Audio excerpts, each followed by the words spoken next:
ઠારી નાખે એવા છે। નફાની મલાઈ ખેડૂતો સુધી ન પહોંચતા રોષ। શિયાળો જામી ગયો છે, કડકડતી ઠંડી પડી રહી છે, લોકો ઠરી રહ્યા છે, પણ શાકભાજી સસ્તા થવાની બદલે ઠારી નાખે તેવા છે।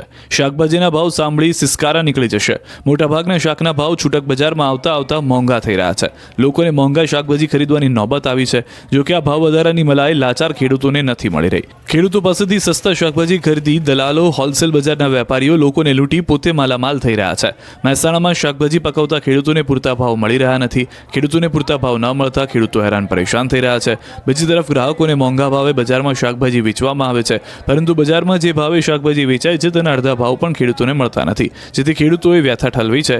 મહેસાણા એપીએમસીમાં ખેડૂતોને પ્રતિ કિલોના રીંગણના રૂપિયા 8 થી 10, કોબીના 20 થી 25, મરચાના 20 થી 25 જેટલા ભાવ મળી રહ્યા છે, પરંતુ આ જ ભાવ શાકભાજી છૂટક બજારમાં પહોંચે ત્યારે ડબલ થઈ જાય છે। ત્યારે ખેડૂતોએ યોગ્ય ભાવ આપવાની માંગ કરી છે।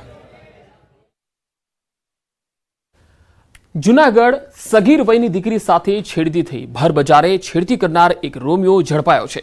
સગીર વયની દીકરી સાથે શારીરિક અડપલા કર્યા। છેડતી કરનાર આરોપીની પોલીસ પકડ કરી લીધી છે। પોલીસે આરોપી સામે ગુનો નોંધી અને તપાસ હાથ ધરી છે।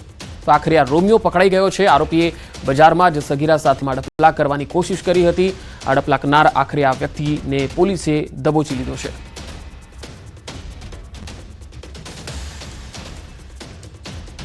સ્ટેશન ખાતે સગીર વયની દીકરીનો ગુનો દાખલ થયેલો છે, જેમાં ભોગ બનનારના પિતાએ આ કામનો આરોપી ભાવિનાથ ડાકી રહે અજાબ અગડા વિરુદ્ધ ફરિયાદ આપતા કેશોદ પોલીસ સ્ટેશન ગુનો દાખલ કરી આગળની તપાસ હાથ ધરી અને આરોપીને ધરપકડ કરી કાયદેસરની કાર્યવાહી હાથ ધરેલ છે।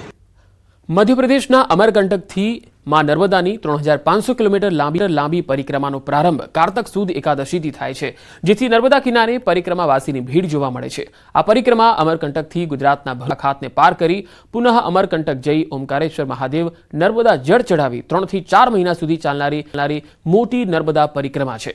મધ્યપ્રદેશમાં આશ્રમ ધરાવતા દાદા ગુરુ મહારાજ તેમના ભક્તો સાથે માં નર્મદાની પરિક્રમા કરવા નીકળ્યા છે, જેમણે ગુજરાતમાં ગરુડેશ્વર તાલુકાના જરવાણી ગામે રાત્રિ રોકાણ કર્યું અને સવારે ત્યાંથી આગળ પરિક્રમા માર્ગ પર પગપાળા ચાલતા નીકળ્યા। દાદા ગુરુ મહારાજ એક અનોખા સાધુ છે, જેમણે નર્મદા નદીના જળ પર જીવન જીવવાનું નક્કી કર્યું છે।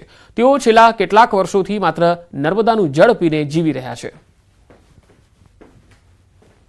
नर्मदा मैया का परिक्रमा जहाँ ये दुनिया का एक ऐसा पथ है जहाँ चलना साधना कहलाती है। चले तो साधना है, बैठे तो उपासना है। और नर्मदा मैया की परिक्रमा एक बेहतर जीवन और सुरक्षित जीवन की परिकल्पना को साकार करने के लिए, और ये नर्मदा मैया की परिक्रमा एक ऐसी साधना है जो समाज की एकता अखंडता का सूत्रपात करती है। પાટણના વારાહીમાં કોમી એકતાનું ઉત્તમ ઉદાહરણ સામે આવ્યું। મુસ્લિમ ભાઈએ હિન્દુ બહેનનું મામેરું ભર્યું। અલકાબેન વ્યાસ, જેમને મોહમ્મદ ખાન મલિકને ધર્મના ભાઈ બનાવેલા, ત્યારે મુસ્લિમ મલિક પરિવાર દ્વારા હિન્દુ વ્યાસ પરિવારના ત્યાં વાજતે ગાજતે મામેરું લઈ જવામાં આવ્યું। મામેરામાં સોનાનો હાર, કાનની બુટ્ટી, વીંટી, ચેન સહિત રોકડ રકમ મળી કુલ 12 લાખનું મામેરું ભરવામાં આવ્યું। તો વારાહીમાં આ અદ્ભુત ઉદાહરણ હિન્દુ અને મુસ્લિમ એકતાનું જોવા મળ્યું। હિન્દુ બહેનનું મુસ્લિમ ભાઈએ મામેરું ભર્યું। અમદાવાદની ઘાટલોડિયાની લાઇબ્રેરીમાં પંખો પડતા વિદ્યાર્થી ગંભીર રીતે ઇજાગ્રસ્ત થયો। પ્રિયાંશુ કુશવાહ નામના વિદ્યાર્થીને માથામાં 8 ટાંકા લેવા પડ્યા। દુર્ઘટનામાં ઇજાગ્રસ્ત વિદ્યાર્થીને સોલા સિવિલ હોસ્પિટલ ખસેડાયો। ન્યૂઝ 18 સાથેની વાતચીતમાં વિદ્યાર્થીઓએ ગંભીર આરોપ લગાવ્યા। વિદ્યાર્થીઓએ કહ્યું કે લાઇબ્રેરીનું મેન્ટેનન્સ વારંવાર રજૂઆત છતાં નથી કરાતું। વાંચન માટે બેસવા માટેની ખુરશીઓ પણ તૂટેલી છે। તેમણે કહ્યું કે અગાઉ 2 વખત શોર્ટ સર્કિટ અને પંખો પડવાના બનાવ પણ બની ચૂક્યા છે, પરંતુ અધિકારીઓ ધ્યાન આપતા નથી। આજે વિદ્યાર્થીઓ ઘાટલોડિયા વોર્ડ ઓફિસમાં ફરિયાદ માટે જશે। જે વ્યક્તિ સાથે દુર્ઘટના થઈ છે તેમની સાથે મળીને બધા વિદ્યાર્થીઓ અરજી કરવા જવાના છીએ વોર્ડમાં। 2 વખત પણ પંખો નીચે પડી ગયો હતો। આ ત્રીજી વખત ઘટના બની તેમાં વિદ્યાર્થીને ઈજા બહુ થઈ ગઈ છે, કેમ કે 2018થી આ લાઇબ્રેરી શરૂ થઈ ત્યાંથી કોઈ મેન્ટેનન્સ કે કોઈ રાઉન્ડ મારવા પણ આવતું નથી। ખાલી ઇલેક્શન હોય ત્યારે બૂથ આપવાના હોય ચૂંટણીના, ત્યારે આ રાઉન્ડ માનતા રહેશે અધિકારીઓ, તે સિવાય કોઈ આવતું પણ નથી। અમે અરજીઓ કરીએ। નવસારીના વિજલપુર પાલિકા વિસ્તારમાં 5 ડિસેમ્બરથી 16 જાન્યુઆરી સુધી પાણી કાપ રહેશે, એટલે કે 45 દિવસ સુધી શહેરીજનોને માત્ર એક જ સમય પર પીવાનું પાણી મળશે.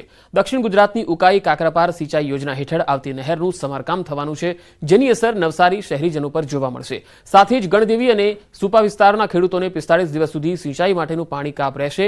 ચીખલી અને વલસાડ વિસ્તારની ઉકાઈ કાકરાપાર સિંચાઈ યોજના હેઠળ આવતી નહેરમાં 11 ડિસેમ્બરથી લઈ 3 ફેબ્રુઆરી સુધી પાણી કાપ રહેશે. તો વિજલપુર પાલિકા વિસ્તારમાં આ પાણી કાપ રહેશે. 5 ડિસેમ્બરથી 16 જાન્યુઆરી સુધીનો આ પાણી કાપ અને બીજા કેટલાક વિસ્તારોમાં ફેબ્રુઆરી સુધીનો આ પાણી કાપ રહેશે, એટલે કે શહેરીજનોને એક જ સમયે પીવાનું પાણી આપવામાં આવશે. ઉકાઈ કાકરાપાર નહેરના સમારકામના કારણે આ નિર્ણય કરવામાં આવ્યો છે.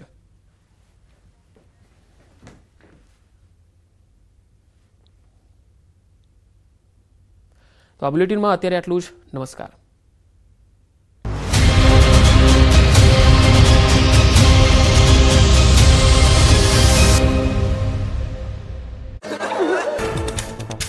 વડોદરા શહેરમાં ટ્રાફિક જવાનને કચડવાનો પ્રયાસ. સીસીટીવીમાં કેદ. સમા સર્કલ પાસે કાર રોકવાનો પ્રયાસ કરતા ચાલકે મારી ટક્કર.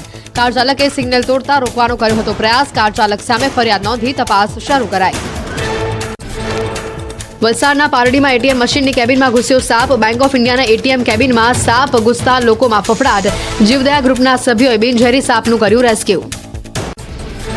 અમદાવાદના વસ્ત્રાપુરમાં તસ્કરોનું તરખાટ. સત્યમ બંગલોઝમાં વહેલી સવારે તસ્કરો ત્રાટક્યા. રોકડ ભરેલી બેગ ઉઠાવી તસ્કરો ફરાર થયા. સમગ્ર ઘટનાના સીસીટીવી સામે આવ્યા.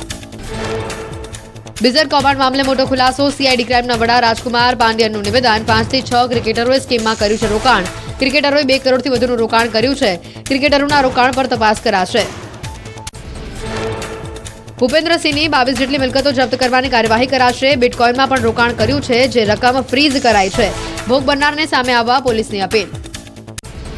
ખેડામાં બીઝેડના 2 એજન્ટની સ્પેશિયલ મોડસ ઓપરેન્ડરી હાથ લાગી. બંને ભેજાબાજોએ લોકોને આકર્ષવા વિદેશ પ્રવાસ અને નવા વ્હીકલ ખરીદવાના ફોટા સ્ટેટસ મૂકતા હતા. વાયરલ વિડીયોએ બંને એજન્ટની પોલ ખુલ્લી પાડી દીધી.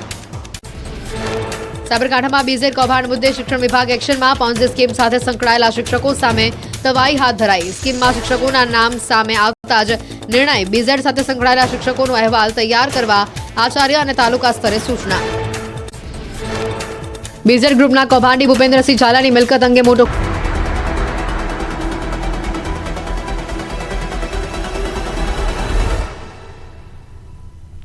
Tirupati edible oils. દરેક તહેવાર હેલ્ધી તહેવાર. મહાટક ભૂપેન્દ્રસિંહ સામે ગળ્યો કસાયો. બીઝેડ ગ્રુપ બાદ પેટા કંપનીએ સીઈઓ સામે ફરિયાદ. અન્ય લેભાગુ સ્કીમો લાવનારાઓ પણ તવાઈ.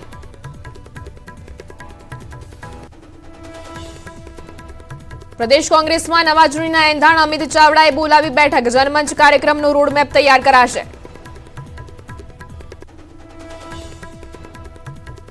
પોરબંદરમાં ભારતીય કોસ્ટગાર્ડ દ્વારા દિલધડક રેસ્ક્યુ. મધદરિયે સરાયાના જહાજે જળસમાધિ લેતા 12 ખલાસીઓને બચાવાયા.